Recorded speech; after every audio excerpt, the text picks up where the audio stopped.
வாழ்க வளமுடன். இன்னைக்கு நம்ம வாழ்க்கையில வேணுங்கிற எல்லாம் இருக்கணும் அப்படின்னோம்னா இந்த எண்ணங்கள் அப்படின்றது மனசுல வலுவா இருக்கணும். அதுவே சித்தர்களும் மகாபுருஷர்களும் என்ன சொல்றாங்கன்னா, எண்ணங்கள் அற்ற நிலையில இருக்கும்போது இருக்கக்கூடிய இருப்போட இருக்கலாம் அப்படின்னு சொல்றாங்க. ஸோ இந்த எண்ணங்கள் நம்மளுடைய வாழ்க்கையில எப்படி வேலை செய்யுது, ஃபர்ஸ்ட் இந்த எண்ணம்னா என்ன, இந்த எண்ணமானதோட வலிமை எப்படி இருக்கும், இந்த எண்ணமானது நம்ம கிட்ட எப்படி இருக்கணும், இப்படி ஒவ்வொன்றா படிப்படியா நம்ம பார்க்க போறோம். நிறைய யூஸ்ஃபுல்லா இருக்க போகுது.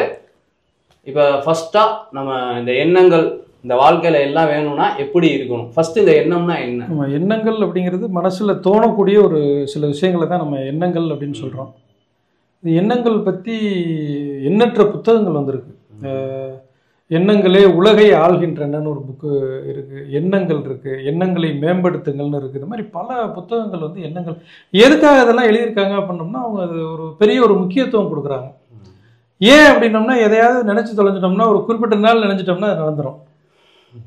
அதாவது அது நடக்கிறதுக்கு முன்னாடியே இப்போ ஒரு தீய விஷயத்த நம்ம நினைக்கிறோம் அப்படின்னோம்னா அது ஒரு குறிப்பிட்ட நாளில் என்ன ஆயிரும்னா அது ஒரு வலுவடைஞ்சு அது நிறைவேற ஆரம்பிச்சிடும். அது சப்போஸ் நல்லதா இருந்தா அவங்களுக்கு நன்மையை கொடுக்கும், சந்தோஷமா இருப்பாங்க. சப்போஸ் தீய விஷயமா இருந்துச்சு அப்படின்னா, ஏன்னா நிறைய பேருக்கு அது தெரியறது இல்லை. உடல்ல ஒரு வியாதி இருக்குன்னு வச்சுக்கவே, இப்போ ஒருத்தருக்கு டயபெட்டிஸ் இருக்கு அல்லது ஒரு மூட்டு வலி இருக்குன்னு வச்சுக்கவே, அவர் என்ன பண்ணுவார் அப்படின்னோம்னா அதையே திங்க் பண்ணிக்கிட்டே இருப்பார், அல்லது அதையே அதை பற்றியே பேசிக்கிட்டு இருப்பார். இப்போ எனக்கு சுகர் இருக்குது, எனக்கு இவ்வளோ இருக்குது, எனக்கு ஹார்ட்ல பிரச்சனை இருக்குது, எனக்கு மூட்டு வலி இருக்குது, அல்லது எனக்கு கடன் பிரச்சனை இருக்கு. அந்த எந்த பிரச்சனை இருக்கோ அந்த பிரச்சனையவே திங்க் பண்ணிட்டு இருப்பாங்க. இன்னொன்று அந்த பிரச்சனையை பற்றியே பேசிக்கிட்டே இருப்பாங்க. செடி இருக்குன்னா செடியை நீ நல்லா தண்ணி ஊற்று, நல்லா கவனிச்சின்னு வச்சுக்க. ஒரு எக்ஸாம்பிளுக்கு அது என்ன ஆகும், நல்லா வளரும், நல்லா உரம் போட்டு தண்ணி ஊற்று. சப்போஸ் கண்டுக்கல அப்படின்னா அது இயற்கையில வளரக்கூடிய தாவரம்னா வளரும். இல்லை அப்படின்னோம்னா நம்ம வீட்டில் இருக்க செடிகளை நீ இப்போ கண்டுக்கல அப்படின்னா வளராது. பிரச்சனைகள் கூட அது மாதிரி தான். இப்போ நீ அதை நல்ல கேர் எடுத்து கவனிச்சுக்கிட்டே இருந்த அப்படின்னோம்னா அது நல்லா வளரும். அப்புறம் வளர்ந்ததுக்கு அப்புறம் எனக்கு வளர்ந்துருச்சே அப்படின்னா அப்போ என்னன்னா பிரச்சனைகளை பற்றி நினச்சிக்கிட்டே இருக்காங்க. மறுபடியும் தீர்வை நினைக்காம, அதாவது அந்த பிரச்சனை தீர்ந்துச்சுன்னா நான் எவ்வளோ மகிழ்ச்சியாக இருப்போனோ அதை நினைக்காம, அந்த பிரச்சனை வந்துருச்சுன்னா ஆகா அடுத்து இப்படி போயிருச்சுன்னா என்ன நினைக்க திருப்பி மறுபடியும் என்ன ஆகும்னா அதை சார்ந்த பிரச்சனை இன்னொன்று வருது. அப்போ புது புது பிரச்சனையில போய் மாட்டிக்கிட்டே இருக்காங்க. அப்புறம் திருப்பி இன்னொரு பிரச்சனை. அப்போ மன உளைச்சல் ஆகி உடல் கெட்டு போய், மனம் கெட்டு போய், உறவு முறைகள் கெட்டு போய், இந்த மாதிரி பல. அப்போ என்னன்னா பீப்புளுக்கு இந்த எண்ணங்கள் பற்றின ஐடியா இல்லை. என்ன பெருசாக ஒரு தடவை நினைச்சா என்ன பெருசாக நடந்துட போதா. பொதுவாக எண்ணங்கள் அப்படிங்கிறது, நீ ஏதாவது ஒரு வார்த்தை நீ பேசுற அப்படின்னோம்னா அந்த வார்த்தைக்கு முன்னாடி அது சம்மந்தப்பட்ட விஷயங்கள் நம்ம உள்ளுக்குள்ள ஓடும். இப்போ நம்மளே பேசுகிறோம், எண்ணங்கள் பற்றி பேசுறதுக்கு முன்னாடி உள்ள எண்ணங்கள் வருது. அப்போ அது அடுத்து வார்த்தையாக வெளியில் வருது. இப்போ வார்த்தையாக வந்துருச்சு அப்படின்னோம்னா அது அடுத்து செயல்களாக மலரும். அப்புறம் செயல்களாக மலர்ந்துருச்சுன்னா அதுக்கப்புறம் விளைவு வரும். சப்போஸ் அது எல்லாமே நல்லதாக இருந்தால் தூய்மையாக இருந்துச்சுன்னா விளைவு அருமையாக இருக்கும். இல்லை அப்படின்னோம்னா விளைவு மோசமாக இருக்கும். நம்ம நினச்சிக்கிட்டு இருக்கோம் பேசுறது மட்டும்தான் அடுத்தவங்களுக்கு காதுக்கு போகும்னு. பொதுவாக எஃப்எம்ல அங்கிருந்து ஒன்று ஒளிபரப்புறாங்கன்னா இங்கே 100.50 வச்சோன்னே எடுக்குது. இப்போ அதுக்கு முன்னாடியே அது அந்த லைன் இருந்துக்கிட்டு தான் இருக்கு. அப்போ அந்த வேவ் இருந்துக்கிட்டு தான் இருக்குது. அது கரெக்டாக அந்த ஃப்ரீக்குவென்சியில் வச்சோன்னே எடுக்குது. அப்போ நம்ம ஒருத்தரை பற்றி சிந்திக்கிறோம், ஒருத்தர் மனசுலேயே கெட்ட விஷயங்கள் திட்டுறோம்னு வச்சுக்கவே, அப்போ நம்ம வாயை திறந்து பேசலை, அதனால அவருக்கும் தெரிய போகிறதில்ல, அதனால எதுவும் நடக்க போகிறதில்ல அப்படிங்கிறது இல்லை. சப்போஸ் அவர் நல்லா இருக்கக்கூடாது அப்படின்னு நினச்சோம் அப்படின்னோம்னா அது இங்கேருந்து அந்த எண்ணம் பெறப்படுது. அப்புறம் அது வார்த்தையாக மலருது. இந்த மாதிரி பல விஷயங்கள் நடக்குது இல்லையா. அப்போ இதை பற்றின அது ஒரு புரிதல் இருந்துச்சுன்னா பீப்புள் மக்களுக்கு ஒரு பயம் இருக்கும். எப்படின்னா ஏதாவது ஒரு விஷயம் வந்துச்சுன்னா ஐயோ நடந்துருச்சுன்னா என்ன பண்ணுறது. இப்போ எண்ணங்கள் அப்படிங்கும்போது எனக்கு சிந்திக்கும் போது ஒரு விஷயம் தோணுச்சு. இந்த எண்ணம் அப்படின்றது நம்மளுடைய புலன்கள் தொட்டு அனுபவிச்ச விஷயங்களை தொட்டு வரக்கூடியது. இப்ப பாக்குறது, கேட்கறது, நுகர்றது, 5 புலன்கள் மூலமா நம்ம சின்ன வயசுல இருந்து எப்படி கொடுத்துருக்கோமோ அது தொட்டு வருது. இன்னொன்னு நம்மளுடைய அந்த ஜெனட்டிக்ல என்ன பதிஞ்சிருக்கோ அதை தொட்டு எண்ணங்கள் வருது. அப்ப எண்ணங்கள் அப்படிங்கிறது இங்க நம்மளுடைய பூர்வீகத்துல இருந்து நம்மளுடைய உயிராற்றல் இங்க நம்ம கண்ணுக்கு முன்னாடி அகக்காட்சியா உருவாகக்கூடிய ஒண்ணு. இந்த உலகத்துல இருக்கக்கூடிய எல்லா உருப்பொருட்களுமே ஃபர்ஸ்ட் எங்க இருந்ததுன்னா ஒருவனுடைய மனதுக்குள்ள எண்ணமா தான் இருந்துச்சு. அந்த எண்ணமானது எப்ப வலிமையாகுதோ அது இந்த உலகத்துல உருவத்துக்கு வருது அப்படின்றது தெரிய வந்துச்சு. இப்ப அந்த எண்ணங்கள் அப்படின்றதோட வலிமை அதிகமாகிறதுக்கு என்ன செய்யணும்? இப்ப நமக்கு வேணுங்கிற எல்லாமே வேணும் அப்படின்னம்னா ஃபர்ஸ்ட் எண்ணத்துக்கு வரணும். அந்த எண்ணம் நம்ம வாழ்க்கையில ஒரு உண்மை பொருளா வரணும் அப்படின்னா இந்த எண்ணம் எந்த அளவுக்கு வலிமை பெறணும். இப்போ நம்ம ட்ரீம்னு சொல்றோம். அது வந்து இன்னொரு விஷயம், கனவுகள்ங்கிறது அது ஒன்று தானே. எனக்கு இதெல்லாம் வேணும் வேணும் அப்படின்னு அதுலேயே வந்து என்னன்னா அது ஆசைன்னு கூட சொல்லலாம்.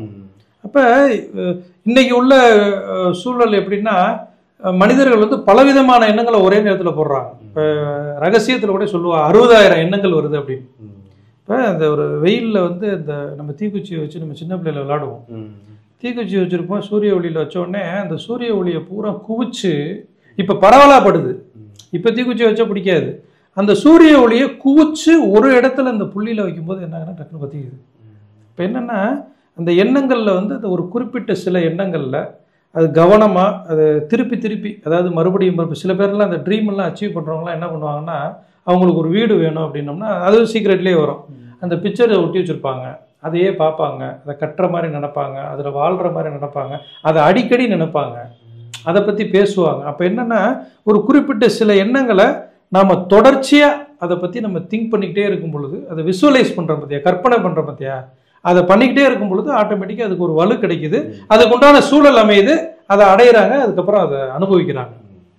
பெரிய அப்படிங்கிற மாதிரி மகரிஷி கூட சொல்லியிருப்பார்ல, எண்ணத்தில் வந்து அந்த ஒரு வலு இருக்கணும், வலிமை இருக்கணும் அப்படின்னு. எண்ணத்தில் உறுதியும் ஒழுங்கும் அமைந்திடல அப்படிம்பாரு. இப்போ நம்மக்கிட்ட ஒரு எண்ணம் வருது அப்படின்னா அந்த எண்ணம் வந்து வந்துருச்சுனாவே அதுக்கு விளைவு இருக்கு அப்படின்றத ஒன்று சொல்றாங்க. இன்னொன்று அந்த விளைவு வந்து டைரக்டா நம்மளுடைய உருவத்துக்கு கொடுக்குற மாட்டோம். இங்கே உருவமா உருவாகணும். இப்போ டிவி வேணும்ன்றது நம்மளுடைய ஆசையா இருக்கலாம். ஜஸ்ட் டிவி எனக்கு வேணும்னு ஆசைப்பட்டுட்டு விட்டுட்டோம் அப்படின்னம்னா நம்ம கனவுல டிவியை பார்த்துட்டு போவோமா. பட் அந்த எண்ணமானதை ஒவ்வொரு நேரமும் ஒவ்வொரு நிமிஷமும் நம்ம மனசுக்குள்ளேயே வச்சுக்கிட்டு இருந்தோம் அப்படின்னம்னா அந்த எண்ணமானது சொல்லா மாறும், அந்த சொல்லானது செயலா மாறும், அந்த செயலுக்கான விளைவு அந்த டிவியே இங்க வரும். அப்படின்றது போல அந்த எண்ணத்தின் நீடிப்பு உங்க மனசுக்குள்ள எவ்வளவுக்கு எவ்வளவு ஆழம் பதிக்குதோ அந்த அளவுக்கு அது உங்க வாழ்க்கையில வந்து விருட்சமா வளர்ச்சி அடையும், விளைவுகளா வந்து சேரும் அப்படின்றத ரொம்ப தெளிவா சொல்றாங்க. இப்ப என்னன்னா இந்த எண்ணம் அப்படிங்கிறது எப்படி இருக்கணும்ன்றதுல ஒரு தெளிவு வேணும். ஏன்னா நம்ம எண்ணங்கள் எல்லாமே சொல்லாவோ செயலாவோ மாறுது. இந்த சொல்லுக்கும் செயலுக்குமான விளைவு தான் நம்ம வாழ்க்கையவே அடையாளப்படுது. இன்னொரு விஷயம், எண்ணங்களை ஒழிச்சு வச்சுக்க முடியாது. சில பேர் நபர்கள்ட்ட பேசும்போது அவங்க சரியில்லாத ஒரு இதுல இருப்பாங்க. அவங்க நினைப்பாங்க கண்டுபிடிக்க முடியாது அப்படின்னு. ஆனா அந்த உள்ள இருக்கக்கூடிய அந்த எண்ணங்கள் பாரு, ஏதாவது ஒரு சுச்சுவேஷன்ல அவர் லைட்டா கோவப்படுத்தினா அப்படின்னா உள்ள இருக்கிறது அப்புறம் கூட்டிடுவாரு. அப்ப என்னன்னா அந்த மோசமான எண்ணங்களை ஒழிச்சு மறைச்சு வைக்க முடியாது. எப்படியா இருந்தாலும் அது ஒரு வார்த்தையிலையோ அல்லது அவருடைய செயல்லையோ ரெண்டு விஷயம் பண்ணுவார். அவர் ஒருத்தர் போய் பார்க்குற, பேசுகிற, பழகிற, ஒன்று அவர் உன்ட்ட பேசுவார், இல்லாட்டி ஆக்டிவிட்டிஸ் ஏதாவது ஒரு செயல் பண்ணுவார். இந்த ரெண்டுல என்ன ஆகும் அப்படின்னோம்னா எப்படியா இருந்தாலும் அவருடைய எண்ணங்களை கண்டுபிடிக்கிறோம். இப்போ மேலே அபிப்பிராயம் இல்லைன்னு வச்சுக்கவே, ஒரு கோபத்தில் இருக்காரு ஆனா அன்பா இருக்க மாதிரி நடிக்கிறாரு. அப்ப நான் ஒழிச்சு வைக்க முடியுமா? அப்ப எப்படியா இருந்தாலும் உள்ள இருக்கிறது வெளியில வரும். அப்ப அந்த இடத்துல உறவு முறை, இப்ப ஆப்போசிட்ல அதை கண்டுபிடிச்சிடறாங்கன்னு வச்சுக்கவே, அப்ப அந்த இடத்துல உறவு முறை வந்து கொலாப்ஸ் ஆயிரும். அப்ப உள்ள ஒண்ணு வச்சுட்டு வெளியில ஒண்ணு. ஆமா, இப்ப வள்ளலார் வந்து உள்ளொன்று வைத்து புறமொன்று பேசுவோர் உறவு கலவாமை வேண்டும் அப்படிம்பாரு. நான் என்ன நினைச்சேன் அப்படின்னோம்னா, இது என்ன இது பெரிய ஒரு விஷயம், எல்லாருமே உள்ள மனசுக்குள்ள இருக்க பேச முடியுமா? இப்ப நான் போய் ஒவ்வொருத்தரை பத்தி இவர் வந்து சரி இருக்க மாட்டாரு, இவர் சரியில்லை, இவர் சரியா இருக்காரு அப்படின்னு பல அபிப்பிராயம் வச்சிருப்போம். உண்மையிலேயே மனசுக்குள்ள இருக்கிறதெல்லாம் வெளியில பேச ஆரம்பிச்சோம்னா ஒருத்தரோட பழக முடியாது. அந்த அளவுக்கு அவங்கள பத்தி நல்லா நினைக்கிற அளவுக்கு தூய்மையான நம்மளும் மாறல. ஒருத்தரை பத்தி ஒரு சரியில்லாதவர், நல்லவர், கெட்டவர்லாம் வச்சிருப்போம். அப்ப நம்ம அப்படியே, ஆனா ஒரு வள்ளலார் சொன்னதை நான் ஏன் அப்படின்னு நினைச்சு பார்த்தேன். நான் உள்ளொன்று வைத்து புறமொன்று பேசுவோரோட எனக்கு வந்து பழக்கமே இருக்கக்கூடாது அப்படிங்கிறாரு. அதே போல மகரிஷி கூட அந்த மாதிரி உள்ள ஒன்று வச்சுட்டு புறமொன்று உள்ளொளி வந்து கருகிரும் அப்படிம்பாரு. இது என்ன, அது ஒரு பெரிய விஷயமா? இது என்ன, ஒருத்தரை பத்தி உள்ள நினைக்கிறான்னு ஒன்று பேசுறோம் அப்படின்னு நினைக்கும் போது அப்புறம் மகரிஷி ஒரு அருமையான விளக்கம் கொடுத்துருக்காரு. என்ன கொடுத்துருக்காருன்னா, அந்த நீ உள்ளுக்குள்ள ஒன்று நினைக்கிற, வெளியில ஒன்று பேசும்போது இந்த கரண்ட்ல வந்து ஒரு ஒயர் குறுக்க போயிடுச்சுன்னு வச்சுக்குவேன், ஷார்ட் சர்க்கியூட்னு சொல்லுவோம்ல, ஒரு ஒயர் போகுது, அந்த ஒயர் கம்பி தெரியுது, குறுக்க ஒன்று டச் ஆயிடுச்சு அப்படின்னோம்னா ஃபியூஸ் போயிடும். பொதுவாக ஒரு கான்செப்ட் என்ன அப்படின்னா, நீ உள்ளுக்குள்ள ஒன்று நினைக்கிற, அதையே பேசுற, அதையே செய்கிற, அப்போ அந்த ஃப்ரீக்குவன்சி வந்து எப்படி அப்படின்னோம்னா மிஸ்மேட்ச், குறுக்க வந்து எதுவுமே இல்லை. நினைக்கிறதே பேசுற, நினைக்கிறதே செய்யறங்கும் போது உன் உடல் ஆரோக்கியமா இருக்கிறதுக்கு பெரிய வாய்ப்பு. உறவு முறைகளும் அதே போல ஆரோக்கியமா இருக்கும். அது ஒண்ணு.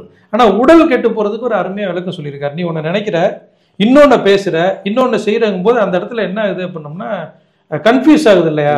அந்த எனர்ஜி வந்து வேற வேற மாதிரி போகுது இல்லையாப்பா? அது ஒண்ணு. இன்னொன்னு, உள்ள ஒண்ணு வச்சுட்டு வெளியில ஒண்ணு பேசும்போது நமக்கே தெரியாது. யாராவது சந்தோஷமா இருப்பாங்களா? உள்ளுக்குள்ள ஒண்ணு வச்சுட்டு. அப்ப மனசு, தன்னுடைய மனமும் கெட்டு போகுது. ஏன் அப்படின்னா மனசாட்சிக்கு தெரியுது நான் உள்ள ஒண்ணு வச்சிருக்கேன் அப்படின்னு. அப்ப அந்த மனம் கெட்டு போயிருது, உடல் கெட்டு போயிருது, அந்த ஷார்ட் சர்க்கியூட் ஆகி மொட்டு மொத்தத்துக்குமே கெட்டு போயிடும் அப்படின்னு சொல்றாரு. அப்ப அந்த எண்ணங்களை வந்து முடிஞ்ச அளவுக்கு எவ்வளவு தூய்மையா வச்சுக்க முடியுமோ தூய்மையா வச்சுக்கிட்டோம்னா அது உடல், மன ஆரோக்கியம், உறவு முறைகள் ஆரோக்கியம் எல்லாமே நல்லது. இப்போ உள்ள ஒரு விஷயத்த வச்சுட்டு வெளியில பேசிட்டு இருக்கும்போது என்ன மாதிரியான ஒரு சூழல்னா, எண்ணம் அப்படின்றது காந்தம்னு சொல்றாங்க. அப்ப அது ஒரு பவர். இந்த பவர் வந்து எப்பவுமே ஒரு ஒத்த நிலைகள்ல போச்சுன்னா நமக்கு ஈஸியா இருக்கும். இப்ப உதாரணத்துக்கு ஒரு இடத்துக்கு போறோம், நம்ம கூட வரவங்கலாம் நம்ம கூடயே வராங்க, நம்மளை எதிர்க்கக்கூடிய தன்மையில இல்லை அப்படின்னா நம்ம போக வேண்டிய இடத்துக்கு ஈஸியா போயிடலாம். அதுவே அவங்க எதிர்த்து இருக்காங்க. இப்ப நாம வந்து இங்க வந்து அவங்க சொல்றதை எதிர்த்துக்கிட்டு இருக்கோம், ஆனா அவங்களுக்கு ஏத்த மாட்ட பேசிக்கிட்டு இருக்கோம் வெளியில. அப்படிங்கும் போது முரண்பாடுகள் இருக்கு. எதிர்காலத்துல இல்லைன்னா எதிர் தண்ணியில நீச்சல் அடிக்கிறதுக்கு உங்களுக்கு வழிகள் அதிகம், போய் சேர வேண்டிய இடம், அதாவது உங்களுடைய இலக்குகள் வந்து அவ்வளவு சீக்கிரத்துல எட்டக்கூடிய நிலையில இருக்காது. அப்ப உங்களையே நீங்க கொலாப்ஸ் பண்ணிக்க கூடிய அந்த ஒரு நிலைக்கு அந்த ஒரு தன்மை வரும். பொதுவாகவே நம்ம ஆக்டர் இருந்தார், கேப்டன் விஜயகாந்த் இருக்கார் இல்லையா, அவர்கிட்ட ஒரு பெரிய பியூட்டி என்னன்னா எல்லாரும் இறந்ததுக்கு அப்புறம் அவரை பத்தி ஒரு வார்த்தை சொன்னாங்க. என்ன சொன்னாங்கன்னா, உதாரணத்துக்கு புரிஞ்சுக்கிறது, என்ன நினைக்கிறாரோ அதை பேசுவார் அப்படின்னு. ஆனா அதுக்கு முன்னாடி எத்தனையோ பேர் இறந்து போயிருக்காங்க, ஆனா யாரையாவது இந்த கருத்தை சொன்னாங்களா? அப்ப என்ன அப்படின்னா, அதனால கூட ஒரு பகை நிறைய இருந்திருக்கலாம். ஆனாலும் கூட மனசுக்குள்ள என்ன இருக்கோ அந்த விஷயத்தை மறைச்சு இவருக்கு தகுந்த மாதிரி ஆல்ட்ரேஷன் பண்ணணும் அப்படிங்கிற மாதிரி நினைக்காம என்ன நினைக்கிறதுமோ அதை பேசுறது அப்படிங்கிறது ஒரு அற்புதமான ஒரு விஷயம். மக்கள் அதை விரும்புறாங்க. நீ என்ன நினைக்கிறியோ அதை சொல்லணும். பெரும்பாலான நேரங்கள்ல என்ன இது அப்படின்னோம்னா, இந்த எண்ணங்களினுடைய அந்த வலு தெரியாம மக்கள் வந்து இந்த தேவையில்லாத விஷயங்களையே போட்டு குழப்பிக்கிட்டே இருப்பாங்க. தனக்கு எது வேணாமோ, இப்போ எனக்கு ஒன்றும் இல்லை, இப்போ நீ வந்து ஒரு ஒரு ஒரு வியாதி இருக்குன்னு வச்சுக்கவே, நீ எங்க போகணும்? வியாதியை விட்டு அடுத்த கட்டத்துக்கு எங்க போகணும்? ஆரோக்கியத்துக்கு தானே போகணும். அப்ப வியாதிங்கிறது உனக்கு பிடிக்கல, அதுதான் உண்மை. இப்போ ஒரு கடன்ல இருக்கும், கடன்கிறது உனக்கு பிடிக்கல, அப்ப நீ அடுத்து எங்க போகணும்? வசதியான வாழ்க்கை. எதிரிகள் நிறைய இருக்காங்க, உனக்கு பிடிக்கல, அடுத்து வந்து உன்னை சுத்தி நண்பர்கள் இருக்கிறதுக்கு போகணும். இதுதானே நடக்கணும் ஆக்சுவலா. ஆனா மக்கள் என்ன பண்றாங்கன்னா, தனக்கு வந்து என்ன பிரச்சனை இருக்கோ, தனக்கு எது பிடிக்கலையோ, எது வேண்டாமோ, உதாரணத்துக்கு கடவுள்கிட்டே போய் கூட என்ன பண்றாங்க அப்படின்னா, நான் வந்து ஏழ்மையா இருக்கக்கூடாது அப்படிங்கிற மாதிரியான ஒரு கான்செப்ட்ல வேண்டக்கூடாது. ஏழ்மையா இருக்கும், நம்ம என்னவா ஆகணும்? பணக்காரனாக. ஏன்னா அந்த ஏழ்மையா இருக்கக்கூடாதுங்கிற அந்த ஒரு வாசகத்துல அந்த ஏழ்மைங்கிற ஒரு வாசகம் வந்துருது இல்லையா? அப்ப இந்த ஏழ்மைன்னு சொல்லும்போது உனக்கு என்ன திங்கிங் வரும்? அந்த ஏழ்மையோடைய திங்கிங் வரும். அப்ப என்ன சொல்றாங்கன்னா, உங்களுக்கு வேண்டாம் அப்படிங்கிற ஒரு விஷயத்த வாசகமா கூட வச்சுக்காதீங்க, அதுக்கு மாறா எது வேணும்? உதாரணத்துக்கு வியாதி இருக்குன்னா, நான் ஆரோக்கியமா வாழணும் அப்படின்னோம்னா ஆரோக்கியம் அப்படிங்கிற ஒரு வாசகத்தை மட்டுமே சேர்த்து, ஆரோக்கியமா இருந்தா எப்படி எப்படி இருப்போமோ அது மாதிரியான ஒரு இமேஜினேஷனுக்கு போகணும். உடம்பு வெயிட்டா இருக்கு, நீ வந்து ஃபிட்னஸா வரணும் அப்படின்னா நீ என்னன்னா ஃபிட்னஸா இருக்கிறத பத்தி மட்டும்தான் நீ நினைக்கணும். உன் போட்டோவை பாக்குற மாதிரி இருந்தா ஃபிட்னஸை மட்டும்தான் பார்க்கணும். இந்த மாதிரி. ஆனா மக்கள் வந்து என்னன்னா, தனக்கு எதெல்லாம் வேண்டாமோ அந்த வேண்டாம். ஒரு உதாரணத்துக்கு டிராபிக்ல போகும்போது, டூ வீலர்ல போகும்போது டிராபிக் போலீஸ் நின்னா என்ன நினைப்பாடுது? ஆனா வந்து 95% நடக்காது. ஆனா நம்ம என்ன நினைப்போம் அப்படின்னோம்னா, இப்போ போற வழியில ஒரு டிராபிக் இருக்கு, சிக்னல் விழுகாது, ஆனா சிக்னல் விழுந்துருமோ, ரயில்வே கேட்டை போட்டுருவானோ, வாங்கினவன் கொடுக்க மாட்டானோ, கொடுத்தவன் வாங்க மாட்டானோ, போகும்போது விழுந்துருவோமோ, இந்த பிரச்சனை. ஒரு சின்ன கட்டி வந்துச்சுன்னு வச்சுக்கவே, அதை கூட இது வந்து அதுவா இருக்குமோ, இங்கனக்குள்ள ஒரு பெயின் வருதுன்னு வச்சுக்கவே, ஒருவேளை ஹார்ட்ல எதுவும் பிரச்சனை இருக்கு. இந்த மாதிரி என்ன பண்றாங்கன்னா, நெகட்டிவ் தாட்ஸா கொடுத்து தனக்கு எதை வேணாமோ அந்த திங்கிங்கே உள்ள போடுறதுனால மேற்கொண்டு இந்த பிரபஞ்சம் என்ன பண்ணுதுன்னா, அதே விஷயத்தை கொடுத்து அவங்கள மாட்டி விட்டுருது. மாறா அவங்களுக்கு வேணாங்கிறத நினைக்க கூடாது, அவங்களுக்கு பிடிக்காதுன்னு நினைக்க கூடாது. எது பிடிக்குமோ அந்த விஷயத்துல கான்சன்ட்ரேட் பண்ணா இந்த சூழல்ல இருந்து ஒரு குறிப்பிட்ட காலம் உடனே மாறாது. திங்கக்கிழமை நினைச்சோன்னே செவ்வாய்க்கிழமை மாறுன்னு நினைக்கக்கூடாது. ஏற்கனவே போட்டு வச்ச நெகட்டிவ் தாட்ஸ் பூரா முடிஞ்சு இப்ப போட்டிருக்க பாசிட்டிவ் தாட்ஸுக்கு ஒரு வெயிட்டேஜ் வந்ததுக்கு அப்புறம் அது நடக்க ஆரம்பிக்கும். ஆனா இதுல இன்னொரு விஷயத்த வந்து கூர்ந்து கவனிக்க வேண்டியது, வேணாங்கிறத நினைக்கிறது ஒண்ணு, வேணாம்னே நினைக்க கூடாதுன்றாங்க.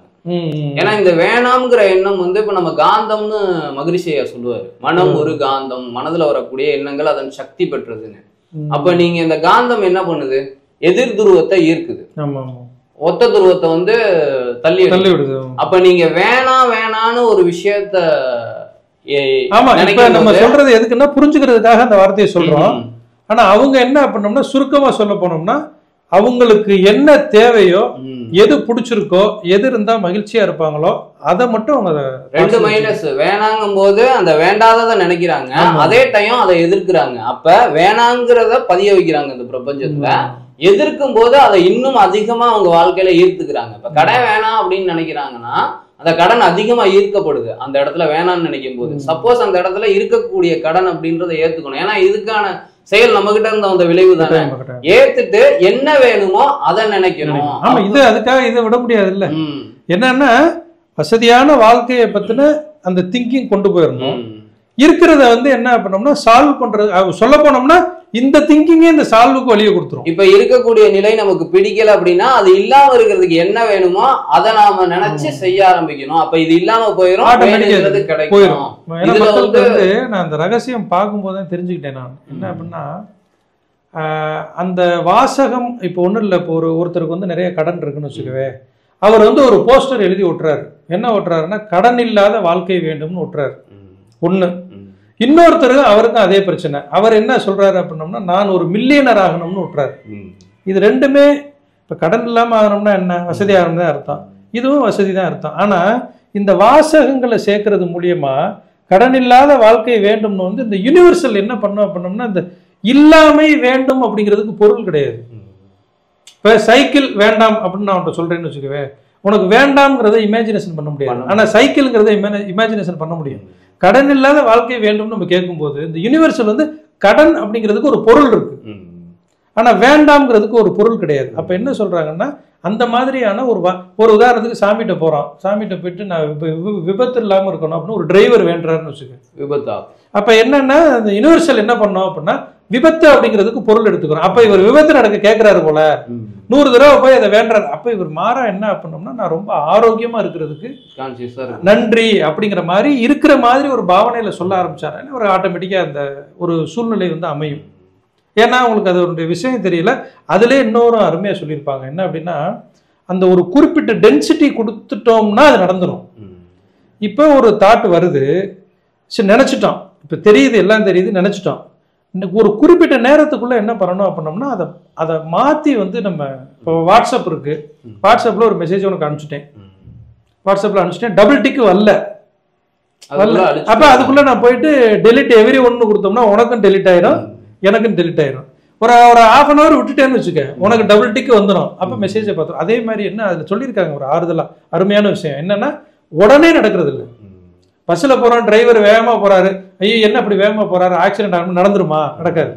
அதே மாதிரி ஒரு 100 முறை நினைக்க ஆரம்பிக்கும் பொழுது இந்த யூனிவர்சல் வந்து இவர் விபத்தை கேட்கிறாரோ அப்படின்னு சொல்லிட்டு அதுக்கு உண்டான ஒரு சூழலை வந்து ஏற்படுத்தி கொடுத்துரும் அப்படின்னு சொல்லிட்டு அதுல தெளிவா சொல்லியிருக்காங்க. நம்ம நிலத்துல வேணுங்கிற விஷயத்த போடாம வேண்டாத விஷயத்த போட்டோம்னா அது முளைக்கிறதுக்குள்ள வேற விதமா. ஆமா, உடனே வந்து என்னன்னா இப்போ அதுக்காக தான் அதுல அருமையான ஐடியா சொல்லியிருப்பாங்க. என்னன்னா சப்போஸ் யார் மேலேயாவது வெறுப்புணர்ச்சி வந்துருச்சுன்னா உடனே உங்க மூடை மாத்துறதுக்கு என்ன, சினிமா பார்க்கணும்னு ஆசைப்படுறீங்களா, போங்க. அது சினிமா பார்க்கறது வேஸ்ட், அதெல்லாம் தேவையில்லை. சினிமா பார்த்தா ஜாலியா இருக்கா, உங்களுக்கு பிடிச்சிருக்கா, இல்ல பாட்டு கேட்குறீங்களா, இல்ல ஃப்ரெண்டோட போய் அரட்டை அடிக்கிறீங்களா, உடனே என்ன சொல்றாங்க அப்படின்னோம்னா அந்த நெகட்டிவ் தாட்ஸை வந்து மாத்திர சொல்றாங்க. ஏன்னா அது ஒரு குறிப்பிட்ட டியூரேஷனுக்கு வந்து இப்போ சில பேர்லாம் வந்து தற்கொலை பண்ணிக்குவாங்க. அதுக்கு அவங்கள போய் நீ யார்கிட்ட வேணாலும் போய் கேட்டுப்பாரு, ஒரு முறை ட்ரை பண்ணியிருக்க மாட்டாங்க, ஏற்கனவே 2-3 முறை ட்ரை பண்ணி அதுக்கப்புறம் அவங்க சக்ஸஸ் ஆயிருக்கும். அப்ப அவங்க ரொம்ப காலமா அந்த தாட்டில் இருந்து அந்த ட்ரை பண்ணிக்கிட்டே இருக்காங்க. அப்ப அந்த ஃபைனல்ல வந்து 2-3 தடவை ஃபெயிலியர் ஆனாலும் ஒரு முறை சக்சஸ் ஆயிருது. அப்போ ஒவ்வொரு நிமிஷமும் நம்ம கிட்ட வரக்கூடிய எண்ணம் அப்படின்றத கவனிக்கக்கூடிய தன்மை இருந்தாதான் அந்த குறிப்பிட்ட கவனிக்கக்கூடிய அதை நிறுத்த முடியும். கட்டாயமா இருக்கு. அதுக்கு ஒரு அருமையான சூப்பர் டிப்ஸ் கொடுத்துருக்காங்க. என்ன டிப்ஸ் அப்படின்னா, இப்போ ஒருத்தர் சோகமா இருக்காரு, கவலையா இருக்காரு, கோபமா இருக்காரு, இப்படி இருக்காருன்னு வச்சுக்கவே, அவருக்குள்ள ஓடிக்கிட்டு இருக்கிறது நெகட்டிவ் தாட்ஸ். சிம்பிள். இப்போ ஒருத்தர் போற 2 பேர் பேசி சிரிச்சுக்கிட்டு இருக்காங்க, சந்தோஷமான தாட்ஸ், அல்லது உற்சாகமா இருக்காங்க, அல்லது அவர் வேலையை உற்சாகமா பாக்குறாரு, அல்லது சந்தோஷமா இருக்காரு.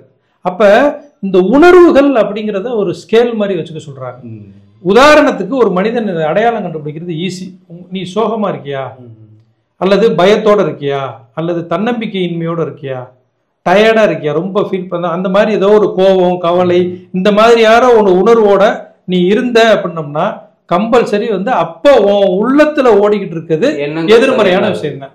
சப்போஸ் மகிழ்ச்சியா இருக்க, உற்சாகமா இருக்க, ரொம்ப சந்தோஷமா இருக்க, இப்படி இருந்தீங்கன்னா அப்ப உன் மனசுக்குள்ள ஓடிக்கிட்டு இருக்கக்கூடிய அத்தனை விஷயமுமே நல்ல விஷயம்னு சொல்லிட்டு அதுல ஒரு ஸ்கேல் கொடுத்துருக்காங்க. அப்போ உணர்வுகளை ஒரு ஸ்கேல் மாதிரி வச்சு பீப்புள் அவங்களே கண்டுபிடிச்சிக்கலாம்.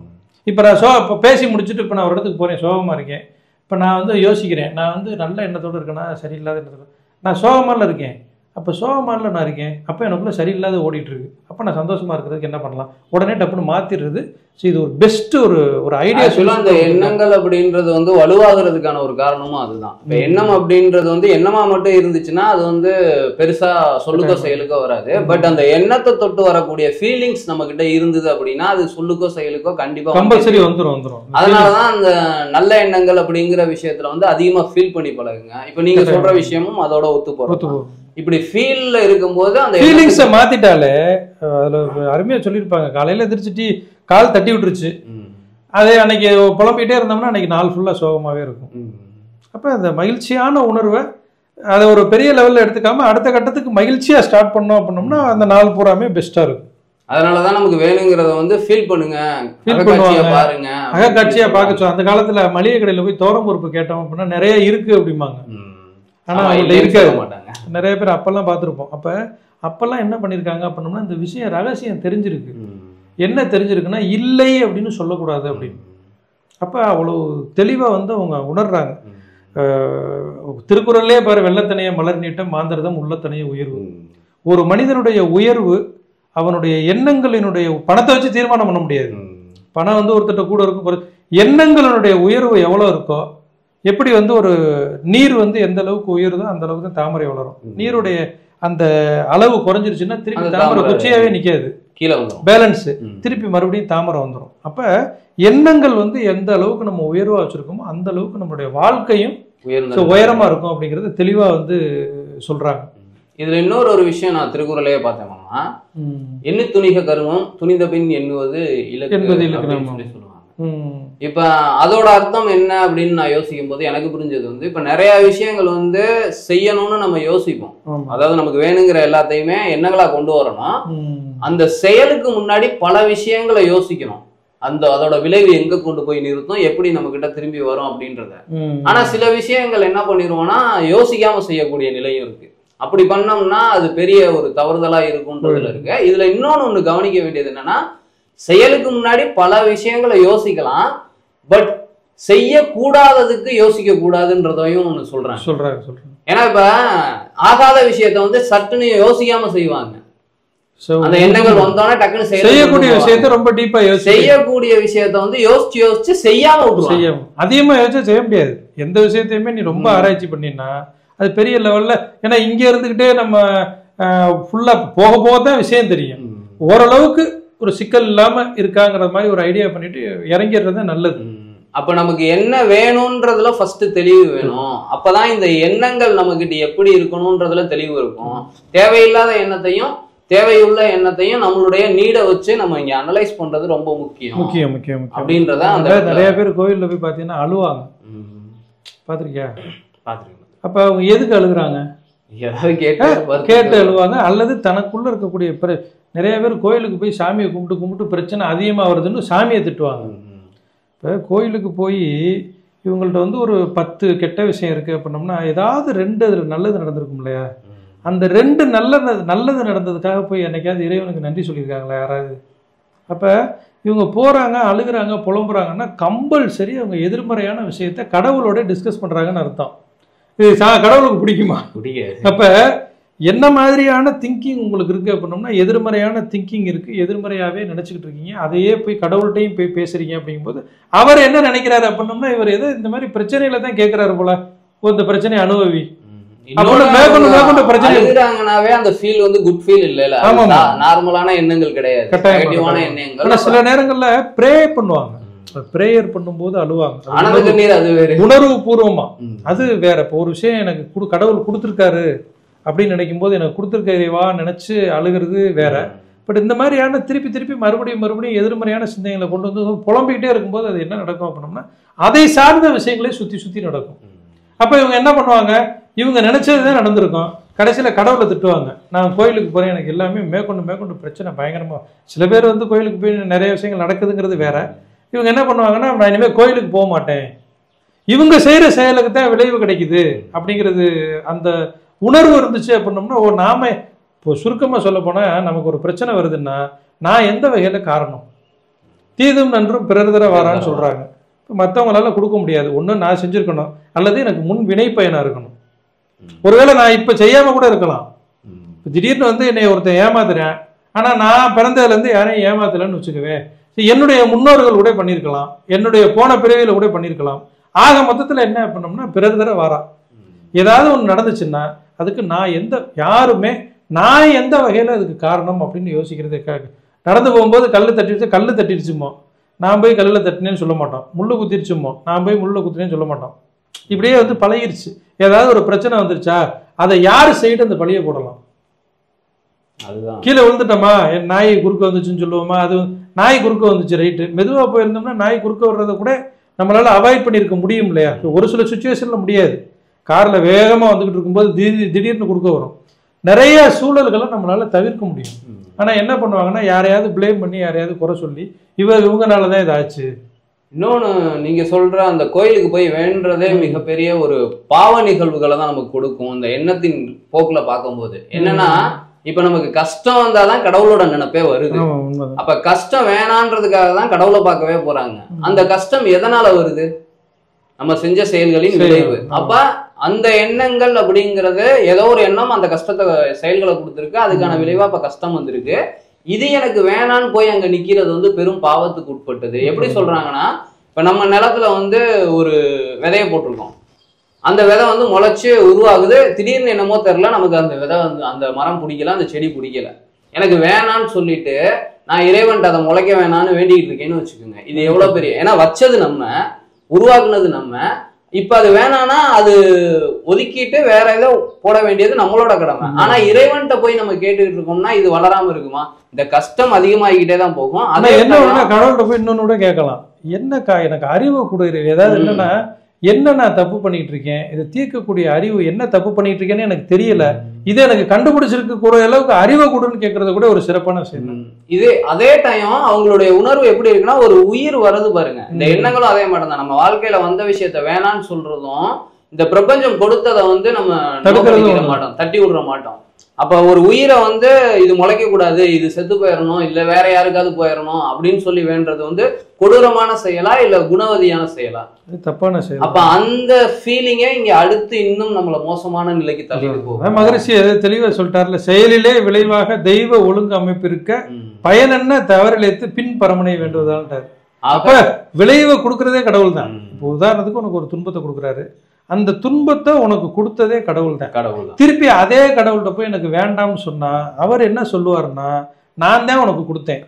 ஏன் கொடுத்தேன் அப்படின்னோம்னா அதை சார்ந்த எண்ணங்கள் செயல்கள் தான் உன்கிட்ட இருந்துச்சு. அப்போ அது வேண்டாம்னு நீ நினைச்சின்னா என்னட்ட கேட்க தேவையில்லை, செயல்களை மாத்து. நம்ம இந்த படத்துல, ரஜினி படத்துல ஒரு இதுல வரும் பாரு, அந்த அரிசி கொடுப்பார்ல, அது என்ன பண்ணா, ராகவேந்திரா. இப்போ அவர் என்ன கெட்டதா இருந்தோடனே என்ன ஆயிரும்னா அரிசி கருப்பாயிரும். திருப்பி இவர் போய் மன்னிப்பு கேட்பாரு. மன்னிப்பு கேட்கறோன்னே எல்லாம் சரியாயிரும் அப்படின்னு சொன்னோடனே திருப்பி தொடர்ந்து பார்த்தோன்னே சரியாயிரும். அப்போ கருப்பாக்குனது அவர் தான். யாரு? கடவுள் தான் கருப்பாக்குனதான். திருப்பி நம்மளுடைய எண்ணங்கள் மாறி செயல்கள் மாறிச்சுன்னா திருப்பி பியூர் ஆயிடும். ஸோ இப்போ வாழ்ற வாழ்க்கையோட விளைவுகள் பிடிக்கல அப்படின்னா செயல்களை மாற்றணும்னா ஃபர்ஸ்ட் நம்ம எண்ணங்களை மாற்றணும் அப்படின்றது இங்கே எண்ணங்களுடைய வலிமை தெரியணும். ஏன்னா இப்போ நீ வந்து ஒரு எக்ஸாம்பிள் சொல்கிறேன் பாரு. இப்போ நீ வந்து பையில் வந்து ஒரு 1 லட்ச ரூபா பணம் கொண்டு போகிற, பையில் வச்சுருக்க இல்லை ஒரு பையில் வச்சுருக்க. நீ என்ன பண்ணுற அப்படின்னோம்னா, அந்த 1 லட்ச ரூபா வச்சதுலேருந்து இது போயிருமா, திட்டு போச்சுன்னா என்ன பண்ணுறான்னு யோசிச்சுக்கிட்டே இருக்க. எப்போவுமே இதை சார்ந்த எண்ணங்கள் உனக்கு அதிகமாகவே இருக்குன்னு வச்சுக்கவே, எப்போ நெகட்டிவ் தாட்லேயே இருக்க. இப்போ பஸ்ஸில் ஏறிட்ட, கூட்டமான பஸ்ஸில் ஏறிட்ட, இன்னொரு நபர் திருட என்ன பண்ணுறேன் அப்படின்னோம்னா, எப்படியாவது 1 லட்ச ரூபா பணம் இன்னைக்கு யார்ட்டையாவது திருடணும் அப்படின்னு நினைக்கிறேன். புரியுது? அவன் வலுவாக இருக்கேன். எப்படி வலுவாக இருக்கேன்? எப்படியாவது இறைவா எனக்கு 1 லட்ச ரூபா எடுத்தே ஆகணும். நீ என்ன பண்ணுற அப்படின்னோம்னா, 1 லட்ச ரூபா போச்சுன்னா என்ன பண்ணுறது, போச்சுன்னா என்ன பண்ணுறதுன்னு நீ ஏன் நினச்சிக்கிட்டு இருக்க? இந்த யூனிவர்சலுடைய ஒரு பிளான் பாரு. பணம் தொலைஞ்சு போயிருமோன்னு நினைக்கிற ஒன்னையும் 1 லட்ச ரூபா பணம் திருடணும்னு நினைக்கிற 2 பேர்த்தையும் கனெக்ட் பண்ணிடும். ஏன்னா அந்த ஃப்ரீக்வன்சிக்கு வந்து இப்போ இன்னொருத்தர் 1 லட்ச ரூபா பணம் வச்சிருக்காரு, அவர் தூக்கி பரணியில் போட்டு கேஷுவலாக உட்காந்துருக்காரு, மேலே இதில் போட்டார் சைடில் ஒரு சும்மா சாதாரண பையில தூக்கி போட்டு அவர் வாட்டு உட்காந்துருக்காரு, அவர் வாட்டு ஜாலியாக போகிறாரு, திருப்பி அங்கே போய் பார்க்குறாரு, எடுத்துகிட்டு போயிடுவார். இவர் கஷ்டப்பட்டு உள்ளே கிட்ட வச்சுருப்பான், கட் பண்ணி எடுத்துகிட்டு போயிடுவான். அப்போ இந்த யூனிவர்சல் என்ன பண்ணுது அப்படின்னா, இந்த நபரை தொலைஞ்சிரும்னு நினைக்கிறேன், வேணும்னு நினைக்கிற இவங்க 2 பேர்த்தையுமே என்ன ஆகுதுன்னா ஃப்ரீக்குவென்சியை மேட்ச் பண்ணி இப்போ இவருடைய பணத்தை தொலைச்சிடுறாரு, இவன் திருடிடுறான். அப்போ அந்த எண்ணங்களுக்கு வந்து அந்த மோசமான எண்ணங்கள் இருக்கிறவங்களுக்கு தான் எனக்கு அது போயிருமோ இது போயிருமோ, அவங்க வந்து இதை பண்ணிடுவாங்களோ, இது கேஷுவலாக யதார்த்தமாக நடக்கக்கூடிய நிகழ்வுகளை நீ வந்து ஹேண்டில் பண்ணினா எதிர்மறையான எண்ணங்கள் இல்லாமல். நிறைய பேர் இந்த 2 வீலரில் போகும்போது யாரையா கூட்டு போனால் கூட நல்லவனா கெட்டவனா. இப்போ நான்லாம் வந்து இப்போ போகும்போது எவ்வளோ பேர், ஒன்றும் இல்லை, சென்னை போகும்போது ஒரு 20-30 பேரை கூட்டு போயிருப்பேன். மேக்ஸிமம் நைட் நேரத்தில் நான் என்ன பண்ணுவேன்னா ஏற்ற மாட்டேன். சப்போஸ் லேடிஸாக இருந்தால் ஏற்ற மாட்டான். மற்றபடி நார்மலாக நான் வாட்டி ஏற்றிட்டு போய்கிட்டே இருப்பேன். யார் யார் எங்கே இறங்கணுமோ இறக்கிட்டு போயிட்டே இருப்பேன். கார்லையும் அதே போல் எல்லாத்தையும் கூட்டிகிட்டு போய் வருவேன். ஆனால் இது நார்மலாக நான் வெளியில் சொல்லும்போது என்ன சொல்லுவாங்க, பார்த்து செய்யணுப்பா, சரியில்லைப்பா உலகத்தில். அப்போ நம்மளுடைய தாட்ஸ் வந்து அந்த மாதிரி இல்லை. இறைவன் என்ன பண்ணுறாரு, ஏன் தாட்ஸுக்கு தகுந்த மாதிரி பீப்புளை கொண்டு வந்து என்கிட்ட கனெக்ட் பண்ணுறாரு. இப்போ மோசமாக வந்துருவானோ, இப்படி நடந்துருமோ, இவன் திருடனா இருந்துருவானோ, என்னை வண்டியில் வழி மறிச்சிருவானோ, என் செல்லை பிடிக்கிட்டு போயிடுவானோ, பணத்தை பிடிக்கிட்டு போயிடுவானோன்னு நினச்சிக்கிட்டே இருந்தோம்னா அதுக்கு தகுந்த மாதிரி அது வண்டியிலே கூட்டிகிட்டு போகலன்னா கூட இயற்கை அது மாதிரி ஒரு சூழலை ஏற்படுத்தி கொடுத்துரும். அப்போ தாட்ஸ் வந்து நல்லா பியூராக இருந்துச்சு அப்படின்னா கம்பல்சரி வந்து அவங்களுக்கு எந்த விதமான அந்த தீய விளைவுகளும் வராது. ஏன்னா இறைவன் வந்து நல்ல எண்ணங்கள் இருக்கு, உனக்கு நல்ல எண்ணங்கள் இருக்கு, அப்போ உனக்கு எப்படி தீய விஷயங்களை கொடுப்பாரு. இப்ப இந்த எண்ணம் அப்படின்றது எதை தொட்டு இருந்தா வலிமையா இருக்கும், நல்லதா இருக்கும், வாழ்க்கையில வளம் சேர்க்கும் அப்படின்றதுல என்னுடைய வாழ்க்கையில ஒரு நிகழ்வு நடந்தது, ரீசெண்டா நடந்ததுதான். அதாவது எப்படி இருக்கணும் இந்த எண்ணம், எதை தொட்டு பயணப்படணும் அப்படிங்கும்போது கிரிக்கெட் விளையாட போவோம் நாங்க ஃப்ரீ டயத்துல. என் ஆளு என்ன பண்றான்னா, அந்த ஒரு ரன்னு கிடைக்கும் தெரியுங்களா, அந்த ஒரு ரன்னுக்காக இது வந்து ஒய்டு அப்படின்னு சொல்றான். நானும் அதே டீம் தான், ஆனா எனக்கு நல்லா தெரியுது அது ரைட் பால்னு. எனக்கு அந்த ஒரு ரன்னு மேல ஆசை இல்லை. நமக்கு வந்து எப்பயா இருந்தாலும் நல்ல எது சரியோ எது உண்மையோ அதுல நிக்கணும் அப்படிங்கிறதுனால இது ரைட் பால் அப்படின்னு சொல்ல சண்டை கொஞ்ச நேரம். ஆனா ஏத்துக்கல, அவங்க வந்து ஒய்டுன்னு சொல்லி அந்த ஒரு ரன்ல, ஏன்னா இந்த வெற்றி தோல்வி அப்படின்றதான் வாழ்க்கையில ரொம்ப முக்கியம் அப்படின்னு இந்த வாழ்க்கையை வாழ்ந்துட்டு இருப்பாங்க எல்லா பேருமே. சோ இந்த வெற்றி அப்படிங்கிறது உண்மையான வெற்றி கிடையாது. நாம நடக்கக்கூடிய நிகழ்வுகள் அது வெற்றியா இருந்தாலும் சரி தோல்வியா இருந்தாலும் சரி, அதுல உண்மையான உன்னோட இந்த எண்ணம் ஒட்டி இருக்கா, அதுதான் நமக்கு வந்து மிகப்பெரிய வெற்றியா இருக்கும். அப்ப இங்க உண்மை எது அப்படின்றத உணர்ந்துடணும். தர்மம்னு சொல்லுவாங்க, அந்த தர்ம நிலை அப்படின்றத தொட்டு எண்ணங்கள் இருந்துச்சு அப்படின்னா எப்போதுமே நம்மளுடைய எண்ணங்கள் நம்மள வந்து நல்ல வளமான. உனக்கு அந்த தர்மத்தின் வாழ்வு தனி சூதுக்கவும் பிறகு தர்மமே வெல்லும் அப்படிமா. சரி, ஆரம்பத்துல போய் வந்து பெரிய லெவல்ல சுத்துற மாதிரியும் பெரிய லெவல்ல ஜெயிக்கிற மாதிரியும் தெரிஞ்சாலும் ஆனா தர்மம் தான் இறுதியா வந்து ஜெயிக்கும் அப்படின்னு சொல்லி. இதுல என்ன ஒரு நிகழ்வு நடந்துச்சுன்னா, எதிர் டீமுக்கு சப்போர்ட் பண்ணி நான் பேசுனதுனால அடுத்து நான் பந்து போடும் போது ஜட்ஜ்மெண்ட் பண்றதுக்கான ஆளே என்ன நம்புனா, நீ என்னப்பா சொல்லுப்பா. இப்ப நான் பந்து போடும் போது ஒரு நம்பிக்கை வந்துருது. ஏன்னா ஒரு முறை பார்த்துட்டாரு அவர். அப்ப எந்த நிலையா இருந்தாலும் லாப நட்டம் பார்க்காம உண்மையை கரெக்டா சொல்றதுனால அவர் சொல்றாரு. எதிர் டீம் என் பேச்சுக்கு என் டீம் காரங்க மரியாதை கொடுக்குறானோ இல்லையோ, எதிர் டீம் எனக்கு மரியாதை கொடுக்குது. ஒரு நல்ல எண்ணங்கள். அப்ப அந்த தர்மத்துக்கான உண்மைக்கான நிலையில ஒட்டி இருந்ததுனால எல்லாத்தையும் அன்பு கொள்ளக்கூடிய எதிராளி அப்படிங்கிறவன் நம்ம மேல அன்பு செலுத்துறான். அந்த ஒரு நிகழ்வு நடந்துச்சு. அதனால இந்த எண்ணங்கள் வந்து எப்பவுமே நேர்மறையா தர்மத்தோட இருந்துச்சு அப்படின்னா நம்மளுடைய வாழ்க்கை வந்து வளமா இருக்கும். அது இல்லை, இன்னொரு மருத்துவத்துறையில கூட அவங்களும் என்ன சொல்றாங்கன்னா, போய் ஹாஸ்பிட்டல்ல போய் செக் பண்ணி பார்த்துட்டு எல்லாத்தையுமே பார்த்துட்டு என்ன பிரச்சனை, உடல்ல ஏதாவது பிரச்சனை இருந்துச்சுன்னா என்ன கவலை என்ன பிரச்சனை அப்படின்னு தான் கேட்குறாங்க. அப்ப இந்த கவலை பிரச்சனை எல்லாம் இது எதை சார்ந்த விஷயம், இது எண்ணங்களை தொட்டு வரும். அதுவும் வந்து என்னன்னா எண்ணங்கள் தான். கவலை அப்படிங்கிறது ஒரு எண்ணங்கள் தான். என்ன எதிர்காலத்தை பத்தின நம்பிக்கை நம்ம இல்லாம இருக்கலாம், அல்லது தற்போதைய பிரச்சனைகளை பத்தி சிந்திச்சு குழப்பிக்கிட்டே இருக்கலாம். இதுதானே கவலையா மாறுது. கோபம் அப்படிங்கிறது கூட ஒரு உணர்வு. அந்த உணர்வு வந்து அதுக்கு ஒரு எண்ணம் வேணும். யாரை பத்தியாவது ஒரு மோசமான அபிப்பிராயம் வந்து அப்ப இந்த எண்ணங்கள் வந்து அந்த உணர்வுகளை வந்து பாதிக்கிறதுனால அது தன்னுடைய உடல்நிலையும் மனநிலையும் கூட பெரிய லெவல்ல பாதிக்கும் அப்படிங்கிறாங்க. மனநிலை மருத்துவமனையிலாம் போய் பார்த்தா அதிகமா கோபம் படபடப்பம் தான் இங்க வாங்கங்கிறாங்க. இப்போ அதுவும் வந்து எண்ணங்களை தொட்டு தான் வருது. ஒரு உதாரணத்துக்கு தூய்மையான எண்ணங்கள் மட்டுமே ஒரு சொந்தம் அப்படின்னு வச்சிருந்தாரு அப்படின்னா அவருடைய உணர்வுகள் வந்து காயப்படாது. அவர் எப்போவுமே பொறுமையாக இருப்பார், அன்பாக இருப்பார், எந்த பிரச்சனையுமே அவர் வந்து போகாது, எந்த உறவுமுறை சிக்கல் இருக்காது, எதிரி இருக்க மாட்டாங்க. அப்போ அந்த உடல் ஆரோக்கியம் மன ஆரோக்கியத்துக்கும் ஒரு மிகப்பெரிய சப்போர்ட்டா இருக்கிறது இந்த தூய்மையான எண்ணங்கள் அப்படிங்கிறது. கெட்ட எண்ணங்கள் உடலை அழிக்கும். ஆக மொத்தத்துல நம்ம எண்ணங்கள் அப்படின்றத ஆராய கத்துக்கிட்டோம், அனலைஸ் பண்ணி கரெக்டான ஒரு ரூட்ல கொண்டு போயிட்டோம் அப்படின்னோம்னா வாழ்க்கை ரொம்ப இனிமையா இருக்கும். கட்டாயமா. அந்த இதுல வந்து இப்ப எண்ணங்கள் பத்தி ஓரளவுக்கு ஓகே. ஆனா இதே சித்தர்களோ மகான்களோ என்ன சொல்றாங்க அப்படின்னா, நினைவுகளோட பற்று வச்சிருக்கிறத விட்டொலி அப்படின்ற அவங்க வந்து இதுக்கு அடுத்த ஸ்டேஜ், அது வந்து எக்ஸ்ட்ரீம் ஸ்டேஜ். என்ன பண்ணோம்னா எந்த சிந்தனையும் இல்லாம இருப்பாங்க, அவங்களுக்கு என்னென்ன தேவையோ அதை இறைவன் ஆட்டோமேட்டிக்கா அள்ளி கொடுக்க ஆரம்பிச்சிருவார். இப்ப இதுல என்ன ஒண்ணு தெரிஞ்சு, இது வந்து சாதாரண நிலை. வாழும் காலத்துல புறப்பொருள் வேணுங்கிறதுக்கு எண்ணங்களை சீரமைக்க கத்துக்கணும். ஒரு சில விஷயங்கள் நமக்கு வேணுங்கிறதுல மட்டும் கவனமா நிலைநிறுத்தி அதை அடையிறதுக்காக இந்த எண்ணங்களை பயன்படுத்திக்கலாம். இன்னொன்னு, இந்த எண்ணங்கள் எதை நோக்கி இருக்கணும் அப்படின்னா எண்ணங்கள் அற்ற நிலையில இருக்கிறதுக்கு இருக்கணும்னு சொல்றாங்க. முடிவான நிலை எண்டுக்கு வந்து கொஞ்சம் கொஞ்சமா போய் அந்த எண்டுக்கு வரணும். இந்த எண்ணமானது உண்மை நிலையோட ஒட்டி இருக்கணும்னு சொல்றோம்ல, அந்த உண்மை நிலை தான் அழியாத. கடவுளை பத்தின சிந்தனை கூட ஒரு எண்ணம் தானே. கடவுளை வந்து நான் அடையணும், கடவுளை பத்தி தெரிஞ்சுக்கணும். இப்ப வேதாத்ரி மகரிஷி என்ன பண்ணாரு, உலகத்துல நம்பர் 1 கோடீஸ்வரன் ஆகணும்னு நினைக்கல. அவர் என்ன நினைச்சாரு, வறுமைன்னா என்ன, கடன்னா என்ன, கடவுள்னா என்ன, இறந்ததுக்கு அப்புறம் என்ன ஆகும், பிறக்கிறதுக்கு முன்னாடி எங்க இருந்தோம், இதெல்லாம் வந்து என்னன்னா ஒரு ஆராய்ச்சி பண்ணாரு. அப்ப அவர் ஒரு உயர்வான நிலையை அடைஞ்சாரு. இது நல்லா யோசிக்கும் போது இந்த எண்ணங்கள் அப்படிங்கும் போது நம்ம பழைய விஷயத்துலதான் இருக்கும். இப்ப எண்ணங்கள் அப்படின்றத நல்லா ஆராய்ச்சி பண்ணி பாத்தீங்கன்னா ஒண்ணு அனுபவப்பட்ட விஷயம், இல்லாட்டினா இனிமே அனுபவிக்கக்கூடிய விஷயத்தை பத்தி. அப்ப எதிர்காலத்தை பத்தின சிந்தனையிலையோ அல்லது கடந்த கால கவலையிலையோ இல்ல கஷ்டத்திலேயோ தான் இருப்போம். அப்ப கடந்த காலமும் எதிர்காலமும் நிகழ்காலம் கிடையாது. இல்ல நீங்க எண்ணத்தை ஆராய்ஞ்சு நிகழ்த்தக்கூடிய செயல்கள்ல ஈடுபட்டுக்கிட்டு இருக்கணும். எண்ணங்களோட மட்டும் இருந்துட்டீங்க அப்படின்னா கடந்த காலத்துல காணா போயிருவீங்க, இல்ல எதிர்காலத்துல வந்து ஏமாந்து போயிருவீங்க. எதிர்காலத்துல என்ன வேணுமோ அது நிகழ்காலத்துல செய்யக்கூடிய விஷயம் தான். எதிர்கால நிறைய பேர் என்னன்னா ஒண்ணு இங்கிட்டு இருக்கிறத நினைச்சிட்டு இங்கிட்டு இருக்க நினைச்சிட்டு நடுவுல மிஸ் பண்ணாம நடுவுல இருக்கிறத மட்டும் பர்ஃபெக்டா பண்ணா, இந்த நடுவுல இருக்கிறத கொஞ்ச நேரம் கழிச்சு இறந்த காலமாகவும் மாறப்போகுது.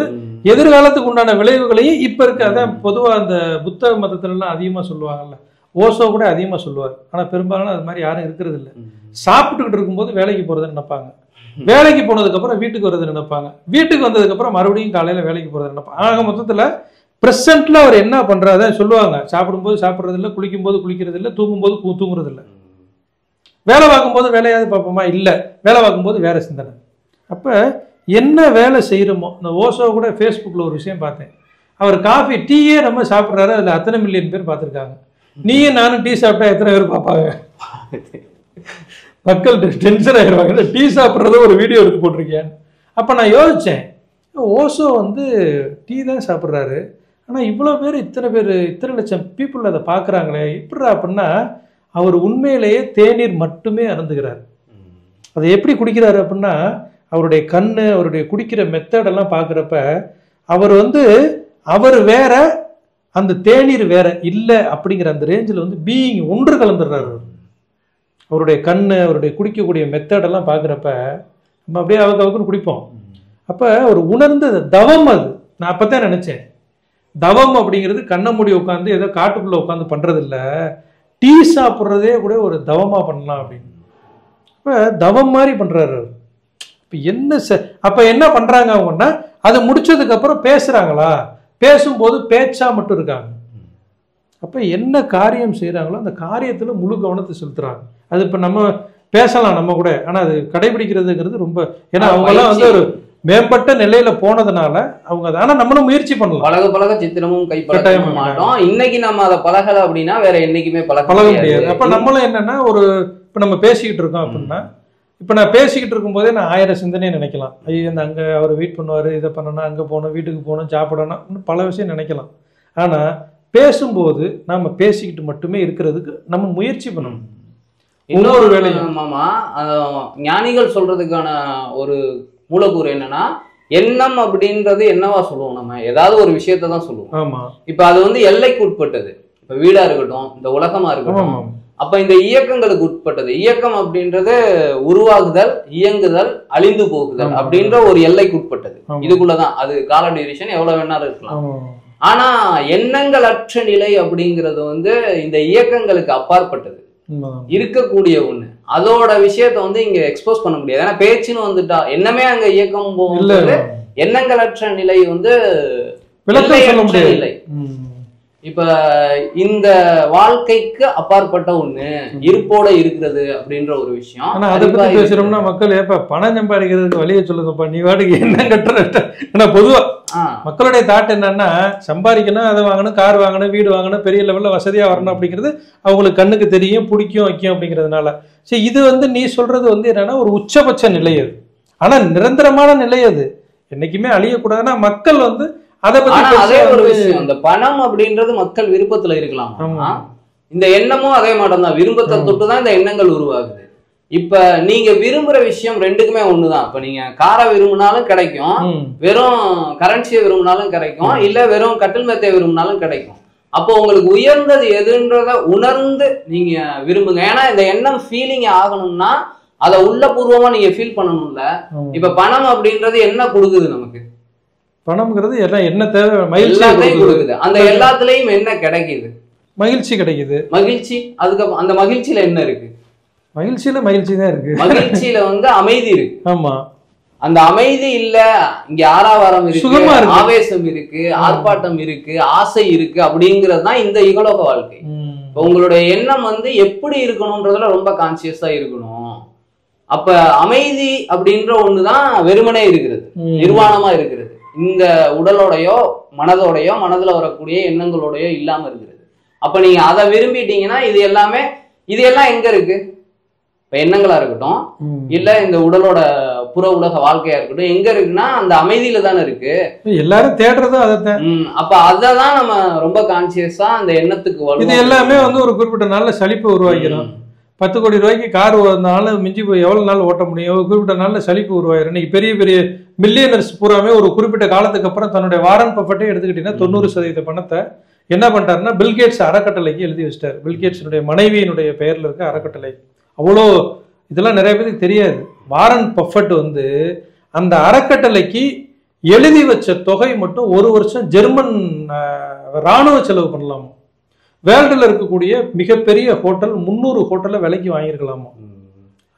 அப்ப இருக்க ரிலையன்ஸ் இண்டஸ்ட்ரியை விலை கொடுத்து வாங்கியிருக்கலாமா. அந்த பணம், அந்த நம்பர்ஸ் வந்து கால்குலேட்டர்ல போட்டா வராது.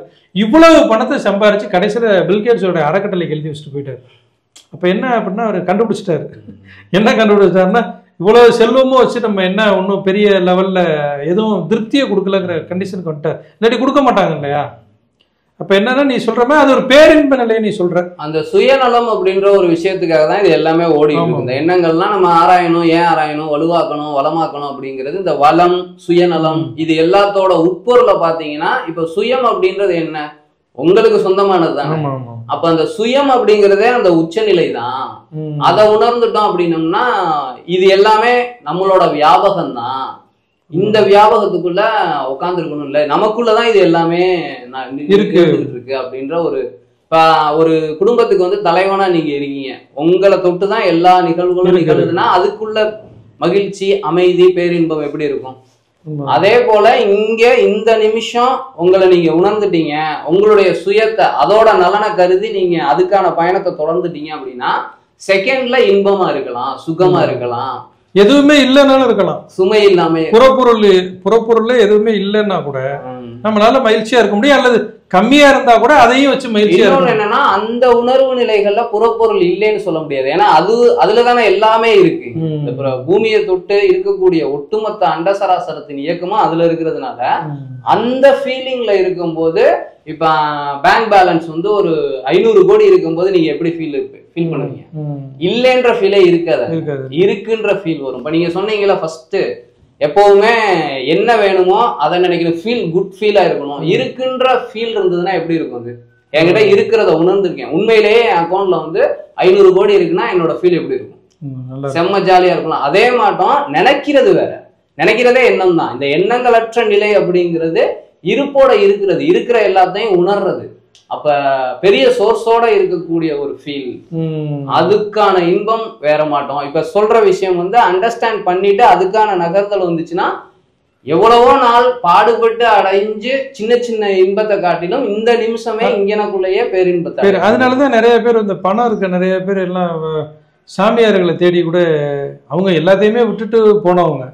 ஆனாலும் கூட பெரிய பெரிய ரிச்சஸ்ட் பர்சன்லாம் கூட ஒரு ஞானின்னு சொல்லிட்டு அவர் ஒரு குடிசையிலையோ ஒரு எங்கிட்ட தெருவோரத்தில் இருப்பார். ஆனால் அவரை தேடி இவங்க பூரா போகிறாங்க. ஏன் போகிறாங்க? எனக்கு அப்படி ஒரு கேள்வி. பெரிய பெரிய ஆட்கள் அவங்கள்ட்ட பணம் இருக்குது, செல்வாக்கு இருக்குது, புகழ் இருக்குது, எல்லாமே இருக்குது. ஆனால் அவங்கள தேடி போகிறாங்க. இதுதான் ரொம்ப முக்கியமான ஒண்ணு. என்ன காரணம்னா இந்த ஞானிகள் எல்லா பேருமே அவங்களுடைய மூலத்தை பார்த்தோம்னு வச்சுக்கோங்க. பட்டினத்தார் எடுத்துக்கோங்க, பத்திரகிரியார் எடுத்துக்கோங்க. இப்படி இருக்கிறவங்க எல்லா பேருமே ஒரு உயர்ந்த நிலையில செல்வந்தர்களா இருக்கவங்க. அப்ப அதுல சுகம் கிடையாது. இப்ப நம்ம கிட்ட அது இல்ல அப்படிங்கிறதுனால இல்லாத ஒண்ண அடையணும்ன்ற வேட்கையில இப்படி ஓடிக்கிட்டு இருக்கோம்.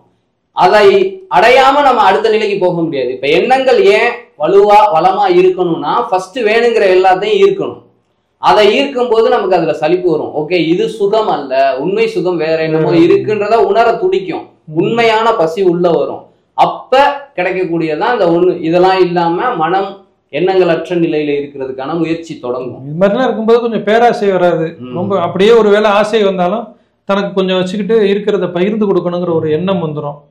இப்ப நீங்க சொன்னீங்களா, வெறும் ஆளா போறவன் திருட ஜாலியா இருப்பான். ஆனா பஸ்ல போற அந்த 1 லட்ச ரூபா வச்சுட்டு போறவன் பதப்பதன்னு இருக்கான்ல. அப்ப இருப்பு இருக்கும் போது உங்களுடைய இயல்பு அப்படின்றது அங்க இருக்கு. இயல்பான நிலைக்கு இருக்க முடியாது. அப்ப அந்த இருப்போட இருக்கக்கூடியவங்களோட நிலைமை எப்படி இருக்கணும் அங்க போனாதான் தெரியும் அந்த ஃபீல். ஃபர்ஸ்ட் உங்க எண்ணங்களை சரி பண்ணி நீங்க உயர்ந்த நிலைக்கு, வளமான நிலைக்கு, செல்வ நிலைக்கு போகும்போது அது வேஸ்ட்ன்றது தெரிய வரும். அது சீக்கிரம் போயிடணும். அதுக்கப்புறம் போக வேண்டிய இடத்துக்கு நாமளே போயிடுவோம். ஏன்னா இவங்க பூராமே பெரிய கோடீஸ்வரன் மில்லியனர்ஸ் ஆகணுங்கிறது இவங்களுடைய கனவு. மில்லியனர்ஸ் பூரா என்னடா நமக்கு இருக்கு அப்படின்னா அவங்களுடைய பிரச்சனை.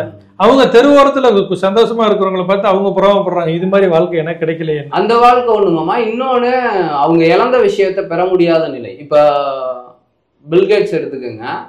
அவருடைய வயோதிகம் அப்படின்றத சரி பண்ணக்கூடிய நிலை யாருக்காவது இருக்கா? எங்கேயும் இல்லை. இன்னொன்னு, வரக்கூடிய அந்த ஒவ்வொரு நாளையும் இழந்துகிட்டு இருக்காங்களா, அதை திரும்பி கொடுக்கக்கூடிய ஒரு வளமும் அவர்கிட்ட இல்லை. சரி, இந்த நிலையை ஏத்துக்குவோம் அப்படின்ற ஒரு மனப்பாங்கும் இல்லை. இப்ப அந்த பூரணத்தை உணர்ந்தவன் என்ன பண்ணுவானா, இந்த உடலே நம்ம இல்லைங்கும் போது இந்த உடல்ல அழிவு ஏற்பட்டாலும் சரி, இல்ல அழகு ஏற்பட்டாலும் சரி, அதனால இன்பமும் இல்லை துன்பமும் இல்லை, நடுநிலையான ஒரு நிலை நிலையில இருப்பாங்க அவங்க. அது போல அந்த ஒரு சமநிலையை விரும்ப ஆரம்பிச்சிருவாங்க. நான் அப்புறம் தான் நான் நினைச்சேன், இப்ப என்னன்னா அவங்கள்ட்ட பணம் இருக்கு, செல்வாக்கு இருக்கு, புகழ் இருக்கு, எல்லாமே இருக்கு. ஆனா மகிழ்ச்சி இல்லை. ஆனா இவர்கிட்ட எதுவுமே இல்லை, ஆனா இவர் மகிழ்ச்சியா இருக்காரு. ஆனா அவங்ககிட்ட எல்லாமே இருக்கு, ஆனா மகிழ்ச்சியா இருக்க முடியல. அப்ப அதனுடைய வழியை தேடி யார் மகிழ்ச்சியா இருக்காங்களோ அவங்கள தேடி இவங்கள்ட்ட போனா என் பிரச்சனை சரியாயிராதா அப்படிங்கிற மாதிரி ஒரு தாட்டுக்கு போறாங்க. அப்ப எண்ணங்கள் ஒரு உயர்வான நிலையில எப்பவுமே வச்சிருந்தா ஒரு உயரமான இடத்துல இருக்கலாம், மகிழ்ச்சியா இருக்கலாம், நோய் இல்லாம இருக்கலாம், நண்பர்களோட இருக்கலாம். ஆனா அப்படி அவங்க அந்த பணத்தை வச்சுட்டு போறாங்கல்ல, அப்படி போகும்போது உண்மையான நோக்கத்தை, உண்மையை உணர்றதுக்காக போனவங்க திரும்பி வந்தது கிடையாது. பட்டினத்தார் கிட்ட பத்திரகிரியார் போகும்போது அவர் அந்த இடம் அவருக்கு சுகம் கொடுக்கல. அப்ப உண்மையான சுகத்தை தேடிக்கிட்டே இருந்திருக்காரு, பசியோட இருந்திருக்காரு. கிடைச்சோன எல்லாத்தையும் ஓடிட்டாரு. அப்ப அவருக்குள்ள அந்த தேடுதல் இருந்திருக்கு. அந்த மாதிரியான ஒரு தேடுதல் இங்க இப்ப இந்த எண்ணங்கள் அப்படிங்கிறது கொஞ்சம் கொஞ்சமா ஹைட்டா போய் கொஞ்சம் இன்னும் பேரின்ப நிலையை அடைகிறதுக்கு உண்டான அந்த ஒரு தேடுதலும் நமக்குள்ள. ஆமா, எண்ணங்கள் வெறுமனே பேப்பர் காகிதத்தை வேணும்னு சொல்லிட்டு நீங்க எண்ணங்களை வச்சிருப்பீங்களா? தேவைக்கு. ஆமா, தேவை இருக்கு உங்களுக்கு. இப்ப ஃபர்ஸ்ட் நம்ம என்ன சொல்றோம், இந்த எண்ணங்களை வரையறுக்க சொல்றோம். இன்பத்தை கொடுக்கக்கூடிய விஷயத்த மட்டும் எண்ணுங்க, அதுதான் அததான் இருக்கணும் அப்படின்னு சொல்றோம்ல. அப்ப உண்மை இன்பம் அப்படின்னு இன்னொன்னு இருக்கு. ஏன்னா இன்பமா இருக்கிறது துன்பமா மாறுது. இன்னைக்கு இளமையா இருக்கும்போது ஜாலியா இருக்கும். இந்த வகையான இன்பங்கள் பூராமே சிற்றின்பங்கள், ஒரு எல்லைக்கு உட்பட்ட. ஞானிகள் சொல்லக்கூடிய அந்த பேரின்பம் அப்படிங்கறத இப்ப நம்ம அதை எக்ஸ்பிளனேஷன் கொடுக்க முடியாது. அது கொடுக்க முடியாது. ஆனா ஃபர்ஸ்ட் இந்த எண்ணங்களை நம்ம என்ன ஒண்ணுன்னா ஒரு வரையறையோட கற்பனை பண்ணி பார்க்கலாம். அவங்க என்ன சொல்றாங்க அப்படின்னோம்னா, அது பேரே வச்சுட்டாங்க, சிற்றின்பம் அது பேரின்பம். அப்ப பாருங்க, இந்த இன்பத்துக்கெல்லாம் ஒரு எல்லை இருக்கு, ஒரு சலிப்பு இருக்கு. எப்பேற்பட்ட இன்பத்தை நீ அடைஞ்சாலும் அதுல எல்லை கோட்டுல சலிப்பு இதுக்கு அடுத்து என்னங்கிற ஒரு கேள்வி எல்லாத்துக்குமே வரும். அது எவ்வளவு பெரிய இன்பமா இருந்தாலும் சரி. ஆனா அந்த பேரின்ப நிலையை அடைஞ்சிட்டீங்க அப்படின்னோம்னா அதுல எல்லை கிடையாது, காலம் கிடையாது, சலிப்பு கிடையாது, எதுவுமே கிடையாது. அந்த மாதிரியான ஒரு உச்சபட்ச நிலை. அது மக்கள் இந்த வாழ்க்கையெல்லாம் வாழ்ந்துட்டு அவங்களுக்குள்ள ஒரு தாட், இந்த மாதிரியும் ஒரு இடம் இருக்கு, அதுக்கும் போறதுக்கு அதுக்கு இந்த எண்ணத்தை வைக்கணும். அதாவது அந்த மாதிரி இடத்துக்கும் போறதுக்கு எண்ணத்தை வச்சா தானே நம்ம அந்த எண்ணத்தை வச்சு பற்றுக பற்றற்றான் பற்றுக எதற்கு அப்பற்றை விட இருக்குன்ற மாட்டோம் அந்த எண்ணத்தையும் விடுறதுக்கு. உண்மைதான். மகரிஷி கடைசியில கூட உங்களுக்கு என்ன வேண்டும்னா வேண்டாமே வேண்டும் பாரு. இன்னைக்கு யாராவது கடைசி வினாடியில போய் கேட்டா கூட என்ன சொல்லுவாங்க? இந்த வார்த்தையை சொல்றது ரொம்ப ஒரு பெரிய விஷயம். அப்ப பற்று இல்லாம அவர் இருக்கும்போதும் அவருக்கு எதுவும் வேணும்னு சொல்லலை. ஒரு பற்று இல்லாம தான் அவங்க எப்படி இருப்பாங்கன்னா, தாமரை இலைய தாமரை இலையை தண்ணிக்குள்ள போட்டு வெளியில எடுத்தீங்கன்னா தண்ணிக்குள்ள இருக்கும்போது தண்ணிக்குள்ள இருக்கும், எடுத்துட்டீங்கன்னா வெறும் இலை மட்டும் வரும். அப்ப இலையில தண்ணி இருந்தாலும் வேணும். ஆனா என்ன ஒண்ணுன்னா, பற்றற்று நீங்க ஒரு விஷயத்தை நீங்க அனுபவிக்க கத்துக்கிட்டீங்கன்னா நாளைக்கு அது இல்லாம போனாலும் உங்களுக்கு கவலை இருக்காது, இருந்தாலும் பிரச்சனை இருக்காது. ஃபர்ஸ்ட் நான் வேதாத்திரி ஐயாவோட அந்த ஆலியாருக்கு போகும்போது இவ்வளோ பெரிய ஆர்கனைசேஷன் இதெல்லாம் மேனேஜ்மெண்ட் பண்ணிட்டு இருக்காரு அப்படின்னு சொல்லிட்டு அதுக்கு ஆசைப்பட்டேன். அந்த பொசிஷனுக்கு அங்கே போய் அதை மேனேஜ்மெண்ட் பண்ணணும், அந்த அளவுக்கு உயரணும் வாழ்க்கையில அப்படின்னு சொல்லிட்டேன். அப்புறம் போகும்போது உள்ள கிளாஸ் எடுக்க போகும்போது அவர் ஒரு விஷயம் சொல்லியிருப்பார், மக்கள் தொண்டன் அப்படின்னு சொல்லிட்டு. அவருக்கு கிடைச்சதை அவர் கீழே உள்ளவங்க கிட்ட கொடுத்துட்டு அவர் ஃப்ரீயா இருந்திருப்பாரு. ஆமா ஆமா. அப்ப அதை பார்க்கும்போது என்ன ஆச்சுன்னா, எனக்கு இது மேல இருந்த பற்று போயிருச்சு, அவருடைய நிலை அப்படின்றது. அப்புறம் வேண்டாமை வேண்டும் அப்படிங்கும் போது அந்த ஃப்ரீக்வன்சியை விரும்ப ஆரம்பிச்சிருச்சு. அப்ப இந்த எண்ணங்களானது சரியா மகான்கள் எதை விரும்பினாங்க அந்த விருப்பத்துக்கு டக்குன்னு போயிடணும்ன்ற அந்த சீர்மை இருக்குல்ல, அதை ஏதோ கடவுள் கிஃப்டா கிடைச்சதுனால ஏன்னா ஆரம்பத்துல இருந்து சின்ன சின்ன விஷயத்துல விரும்பி விரும்பி விரும்பி விரும்பி உண்மையான விஷயம் உண்மையான நிலையில யார் இருந்தாங்கன்றத பார்க்கும்போது அதை விரும்ப ஆரம்பிச்சிச்சு, டக்குன்னு டிரான்ஸ்ஃபர் பண்ணிட்டேன். கொஞ்சம் கொஞ்சமா நாமளும் அனலைஸ் எண்ணங்கள் வரும், வராம இருக்காது. கொஞ்சம் கொஞ்சமா நம்ம அதை ஆய்வு செஞ்சு எதை வச்சுக்கலாம், எதை விளைக்கிடலாம், எதை வடிகட்டலாம், எதுக்கு படிக்கட்டலாம் அப்படிங்கிற அந்த ஒரு அனலைஸ் பண்ணி ஒரு உயர்வான நோக்கம் வச்சிருந்தாங்கன்னா ஒரு உயர்வான இடத்துக்கு போறதுக்கு வாய்ப்பு இருக்கு. ஸோ நம்ம வாழக்கூடிய இந்த வாழ்க்கையில வேணுங்கிற எல்லாத்தையும் நீங்க ஆசைப்படலாம், அதுக்கு வேணுங்கிறத மட்டும் எண்ணக்கூடிய விஷயத்துல கவனம் செலுத்துங்க, அந்த எண்ணத்தை வலுவாக்குங்க. அதுக்கப்புறம் என்ன எண்ணம் நமக்கு பூரண இன்பத்தை தரும் அப்படின்றத தொட்டு முழுமை நிலையை அடைகிறதுக்கான முயற்சியில ஈடுபடுங்க. இந்த தகவல் பற்றிய உங்களுடைய கருத்துக்களை கீழே கமெண்ட்ல பதிவு செய்யுங்க.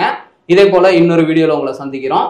வாழ்க வையகம், வாழ்க வையகம், வாழ்க வளமுடன். குருவே துணை, குருவாழ்க வளமுடன்.